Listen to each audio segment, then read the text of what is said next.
Bonjour toutes et tous, je m'appelle Marimina Quenor-Picalisto, je suis nutritionniste, nutrithérapeute et comme vous pouvez l'entendre de mon accent, je ne suis pas française, je suis finlandaise et le français n'étant que la troisième langue, je vous demande un petit peu d'indulgence. Maintenant je suis aux ressources, je vous je suis très heureuse de vous présenter 3 épisodes sous le titre Prenez soin de votre intestin. Parce que on sait que la santé intestinale c'est très important pour nous tous, mais surtout pour tous ceux qui attendent du cancer. Parce que la santé intestinale a une importance, un impact très fort sur le cancer, mais aussi les traitements appliqués et la maladie avec l'inflammation et le stress oxydatif peuvent avoir un impact néfaste sur le microbiote. Je vous propose 3 épisodes et pendant ces 3 épisodes, on parlera de l'importance de la bonne digestion et l'absorption et de la paroi intestinale. Pendant la deuxième, on va plonger sur l'importance d'un microbiote varié, donc les bactéries qui colonisent nos intestins. Et dans la troisième, on va parler de l'importance des métabolites des bactéries et les liens avec l'élimination des estrogènes. C'est un petit peu plus technique, mais je trouve que c'est très important, surtout si on a un cancer hormonodépendant. Pendant ce premier épisode, donc, on va plonger dans la digestion et absorption. Et grâce à ces 2 étapes, nous avons des macro- et micronutriments pour toutes les cellules. Donc, grâce à une bonne digestion et absorption, on peut avoir l'énergie, on a la réparation et la guérison des cellules, on est protégé par les cellules, une bonne immunité, sachant que environ 80% de notre immunité est localisée derrière la paroi intestinale. Donc c'est très important. Ça aussi nous donne une bonne réponse positive aux thérapies médicales, comme chimio, immunothérapie et hormonothérapie.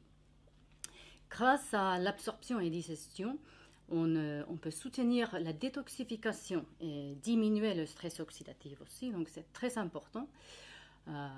Et dernièrement, on dit souvent que l'intestin c'est le deuxième cerveau. Donc la bonne digestion et absorption jouent un rôle très important dans la production des neurotransmetteurs. On sait qu'environ 70, peut-être même plus de sérotonine est produit dans les intestins.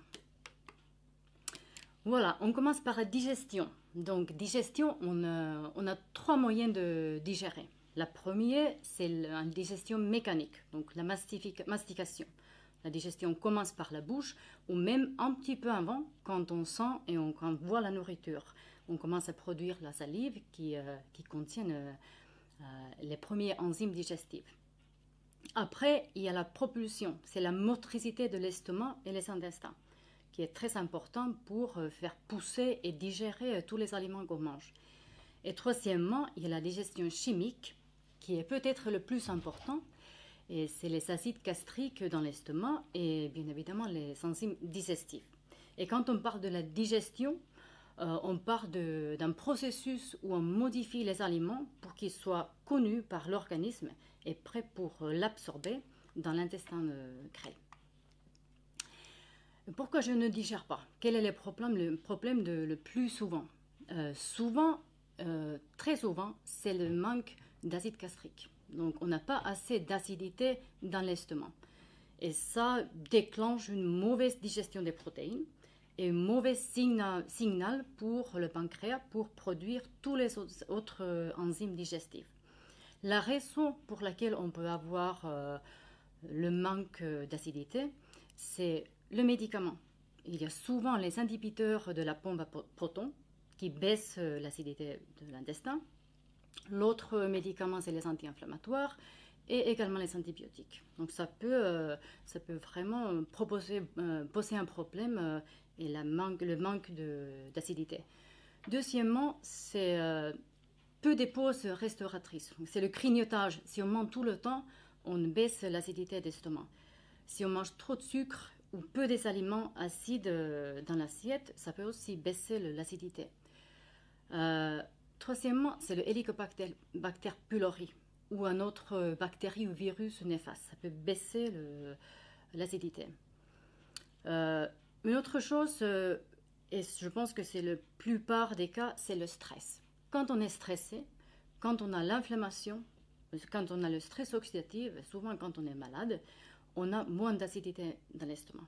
Et c'est la première étape qui peut vraiment poser un problème avec la digestion. Bien évidemment, il y a aussi une carence de zinc, les vitamines B, vitamine C, déshydratation. Il faut se rappeler de boire assez de l'eau, pas pendant les repas, mais entre les repas, parce que si on boit beaucoup quand on mange, on dilue aussi les enzymes digestives qui sont très importants. Les symptômes, on connaît tous les symptômes de la mauvaise digestion. On a tous de temps en temps une digestion qui n'est pas très fluide. Mais souvent, c'est les mauvaises sensations directement après le repas et en haut du ventre. Ça peut être les symptômes comme les ballonnements, le reflux juste après avoir mangé, la constipation, les flatulences, les maux à la tête, fatigue, l'inflammation et même les problèmes de l'humeur, les sauts d'humeur. Ça peut être les symptômes d'une mauvaise digestion. Pour améliorer, c'est assez simple. Première chose, c'est mastication. Il faut vérifier une bonne mastication, vraiment mâcher bien tous les aliments et tout ce qu'on a sur l'assiette. Et également tranquillité pendant le repas. Il ne faut jamais manger quand on est stressé, quand on est fatigué, quand on est pressé. Il faut mieux de manger vraiment quand on peut s'asseoir et passer un bon moment devant nos assiettes. Deuxième chose, c'est une sieste ou une méditation, une balade tranquille après avoir mangé. Ça donne vraiment un temps pour le corps pour digérer. Il faut également respecter les pauses entre les repas, donc pas de grignotage, et faire le jeûne nocturne qui dure au moins 12 heures. Parfois, on peut faire un jeûne un petit peu plus long. On dit qu'un jeûne de 24 heures peut être très efficace si l'intestin sont bien irrités. Il faut éviter les sucres et les glucides rapides dans l'assiette. Parfois, si on évite les légumineuses ou les graines ou les fruits à coque, ça peut baisser les symptômes. Comme un complément, bétaïne, les HCl ou les enzymes digestives peuvent être très efficaces, vraiment comme les cures pour aider la digestion. S-Boulardie, sous la forme de ultra-levure, c'est le nom de la marque dans la pharmacie. Le vinaigre de la pomme ou balsamique, le citron promélène de ananas ou papaye peuvent aussi être très efficaces pour aider la digestion.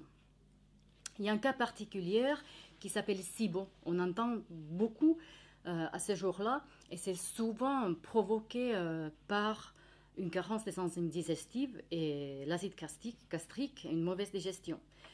SIBO, c'est un acronyme anglais qui veut dire Small Intestinal Bacterial Overgrowth. Et ça veut dire qu'on a trop de bactéries, même les bonnes bactéries, mais ils sont trop hauts dans les intestins et ils posent des problèmes parce qu'ils se fermentent, et ils se nourrissent et ils provoquent des symptômes d'une mauvaise digestion. Les traitements pour SIBO, c'est les antibiotiques, donc une ordonnance d'un médecin, ou bien les antibiotiques, disons, naturels, comme les pépins de pamplemousse, l'ail ou l'origan. On peut aussi essayer berbérine ou l'acide caprylique, de l'huile de noix de coco, un charbon végétal, ils peuvent soulager les symptômes. Et au début, on dit souvent qu'il faut éviter les pré- et probiotiques parce qu'ils peuvent, même s'ils sont très bons pour la santé, ils peuvent provoquer les symptômes de SIBO et la mauvaise digestion. Quand on parle d'une mauvaise digestion, ça peut poser les problèmes comme SIBO et dysbiose. Et souvent, ça déclenche une condition qui s'appelle l'hyperperméabilité intestinale. En anglais, on parle de leaky gut. Et ça veut dire que la paroi intestinale et les jonctions serrées de ces cellules fuient.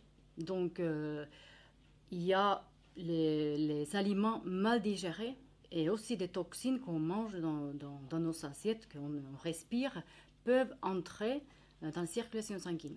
Et ça pose les problèmes parce que souvent ça pose les problèmes allergiques alimentaires, les hypersensibilités, par exemple au gluten ou les protéines, les œufs, par exemple. C'est pour ça qu'on ne peut pas manger les légumineuses, par exemple, et c'est souvent à cause de l'hyperperméabilité intestinale.